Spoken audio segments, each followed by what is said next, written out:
Before the release of the final episode, Disney TVA News or Disney TV Animation News released this Twitter post.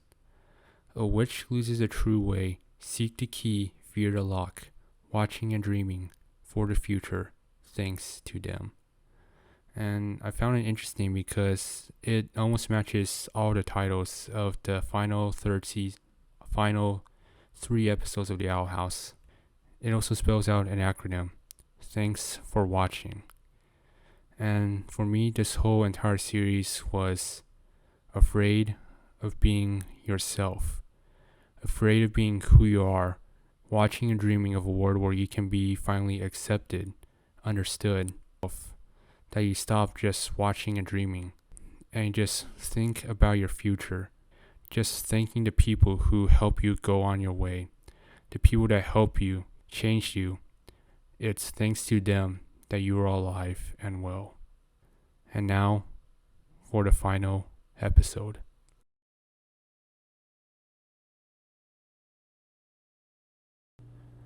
Watching and dreaming.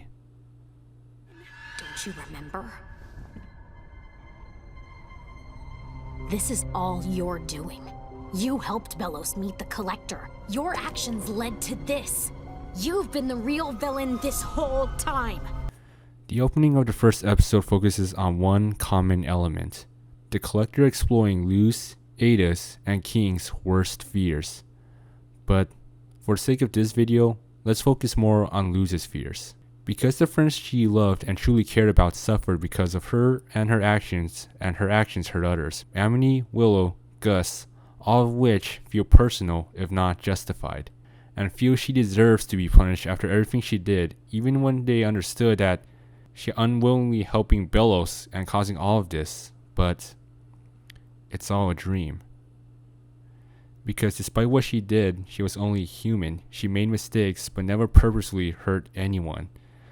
And it leads to one of my favorite quotes. And the Collector wants to make Luz, Ada, and King to be his friends, and his philosophy on how he views humans is horrifying. You act like I'm doing something bad, but I'm just having fun! Trapping people and scaring them and controlling them? That's not fun, Collector. And everyone nearly died from the draining spell. So? Toys break all the time. You just fix them.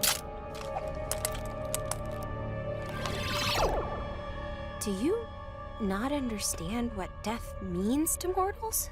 He believes that if they play his games and they lose, they will become his friends, but they don't. They keep winning, and when they win, he struggles to understand why they don't become his friends, no matter what he does. Worse, those that become his friends trick him. And they understand because they're weirdos too. And maybe the Collector is not a bad person, but a child who was manipulated, hurt, and believed to make friends had to replicate her adventures in the form of games. But the Collector can only heal if he just stick with them just for the sake of it. And I think it parallels best with the first episode, that when Luz met with King and Ada, that she was a weirdo, Ada was a witch, King was a king. They met and have adventures. I mean, it's not complicated, but surprisingly, it was simple. It was just that they wanted to be friends. And maybe the reason that King and Ada want to be Luz's friends because Luz took the time and effort to understand them. And the Collector has to come to terms that people aren't just toys that will love him if he plays with them. They're more complex than that, and sometimes they need kindness and forgiveness.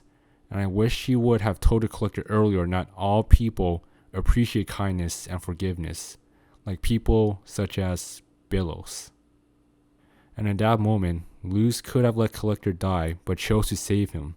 Not because it was the right thing to do, but because the Collector became her friend. He is and was her friend, a real friend. And Luz's death or near death broke me.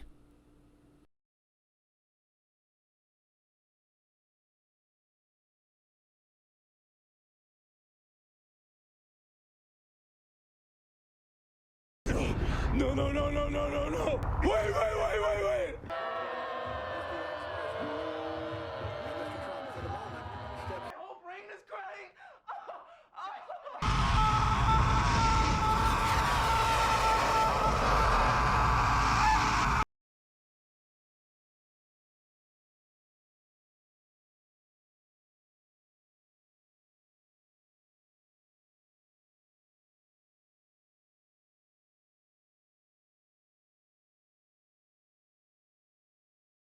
She chose to understand, and a real friend understood why death is important to humans, to people.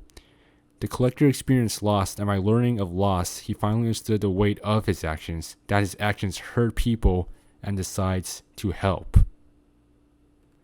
Because she was a person who deeply wanted to be understood, to be accepted, to do the right thing, even if she hurt herself, I think it deeply resonates in that scene. She protected the collector's life knowing she could potentially die. Edith and King fought for her because they didn't just lose their hero, they lost their friend.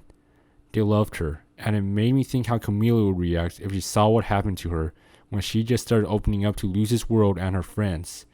That she began healing only for the world to eat her away. That throughout her journey, she could have never done any of that. That she could never have gone back to the Boiling Isles, or meet with Ada and King if it wasn't for them, if it wasn't thanks to them, her friends, and that she fought for the future of the Boiling Isles, all of which she can never see again. The memories she had, the experiences she made, the people she saved, the people she helped, she can never see again. Oh, I know what I should have said. I should have thanked them.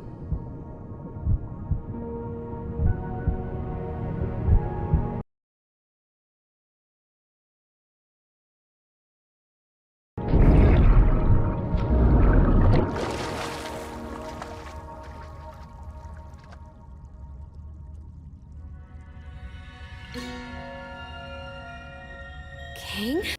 And we find out who was the person from the last episode, the hidden shadow, King's father. He was alive, watching them, watching her while he was there, and it tied perfectly back to yesterday's lie. He shows Luz, King growing up, seeing Luz grow and watching her from the beginning, impacting, changing lives of others, of those around her, even when she didn't know it. And it brought an important question. Are we not better than him? Because the reasoning behind all of this, because of the danger of witches, to protect everyone, to commit utter horrific atrocities, all in the name of safety, making people do terrible things because of that fear. That fear that made King's dad, instead of reasoning with the collector, trap the child for millennia due to that fear, that his children will be taken away. And Luz seeing collector approaching Belos and wished he would have blasted him, and that thing it made her believe she is not better than him. And if she's not better than him, does that make her worse than him? So how does this relate to this scene? If it's one thing I took, it's that Assume Belos' goal comes from a genuine place. But that man doesn't care about anything but his need to be the hero in his own delusion. And because of that, he fears what he can't control. And now that fear is going to win. And in that moment, the Titan offers his power so she can save the realm.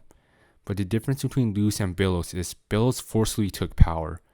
Luz was not chosen for the power, but was welcomed to it by the Titan.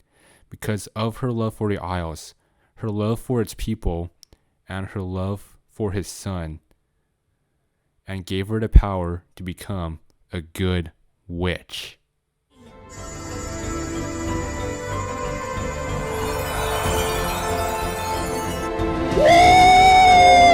Yeah, baby! That's what I've been waiting for. That's what it's all about. Woo! And I love the scene where everything Luz was taught, everything she learned, brought into full display in one spectacular fight. Forget about Super Saiyan transformations, forget about anime transformations, this one takes the cake. I love her design, and I love the work put into it, and oh my god, this is much better than Goku's Super Saiyan transformation. And what I love more, Come on, Ida. You know where magic comes from. Let me ask you, kid. Where do you think magic comes from? From the heart? Actually, you're right. From the heart!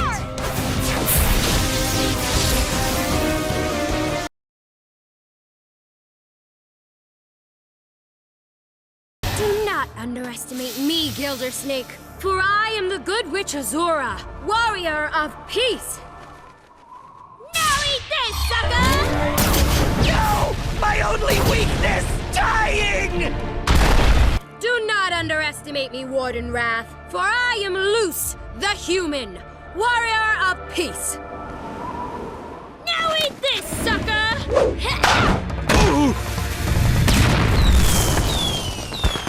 Do not underestimate me, Garlog, for I am the good witch Luce, hunter of monsters. Now eat this, sucker! and Belo's demise is so well earned. I guess some people may argue that Luce slaying Belo's thigh maybe seem a bit cold-hearted, and should have helped him, forgiven him, but I would argue that he doesn't deserve forgiveness. There was this book called Why Does He Do That? That details common abuse tactics and cases a therapist went through over the years and his knowledge prior. He details one element common in many of the emotional relationships, the many abusive relationships.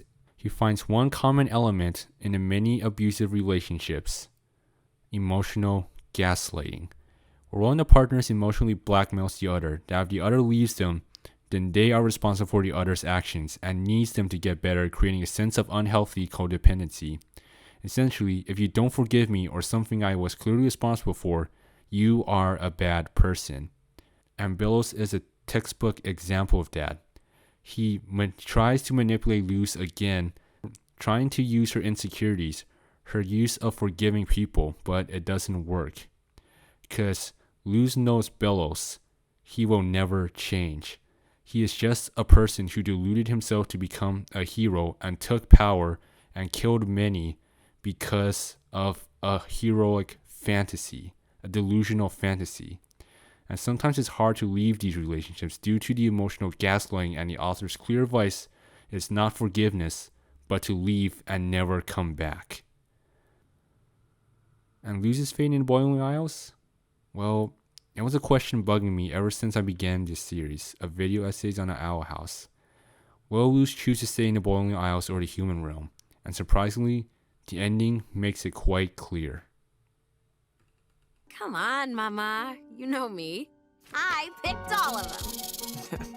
Because compared to her life in the human realm and the Boiling Isles is the place where she feels the most accepted. I guess some people may claim that she should stay in reality because of clinging to fantasy is unhealthy, but I have to ask, what is reality? And the definition is the world or the state of things as they actually exist, as opposed to an idealistic or notional idea of them, or the state or quality of having existence or substance. And considering the definition, Luce is clinging to reality. The Boiling Isles exist. She sees them. She feels them. She's interacted with them. It's 100% real. And the relationships she built, the life she changed, and everything she did is 100% real. And it made her feel understood and accepted. And also helped her heal. And also healing within a community. And that's what the Owl House is all about. And I love the scene where after 4 years, well, I think 4 years? Yeah, 4 years, they decide to give her a birthday party, her quinceañera, because quinceañera, after everything she did, because Luce meant so much to them. Bye! But no, I don't want it to end just like this. There is another thing I want to say. Over the last couple of months, there has been a recent rise of trans violence, murders, etc. And honestly, it sucks that it happens. Because just like the Owl House, they just want to live their lives and be accepted and understood. But because of what's happening right now, and assholes who say things like this, The world is better because you are in it. I don't know what grade it was. I assume something like 5th grade. What a stupid message. What has any 5th grader done to have made the world better because he or she is in it?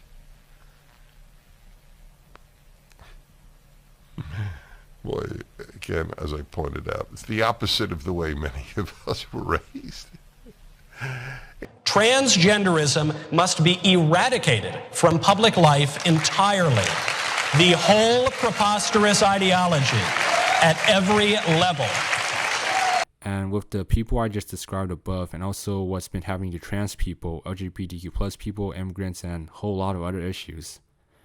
And people like Dennis Prager and Michael Knowles and other people who tell me that, and others, I have no right to exist, that I should shut up, that maybe we cling onto those fantasies to avoid the realistic hell they make so others can feel safe and accepted. We cling onto those fantasies to avoid the realistic hell they make so that maybe we can feel safe and understood and accepted, and in a rare case, heal. And maybe, just maybe, to bring our fantasies to reality, to make the real world a better place than it is yesterday and before. Thanks for watching.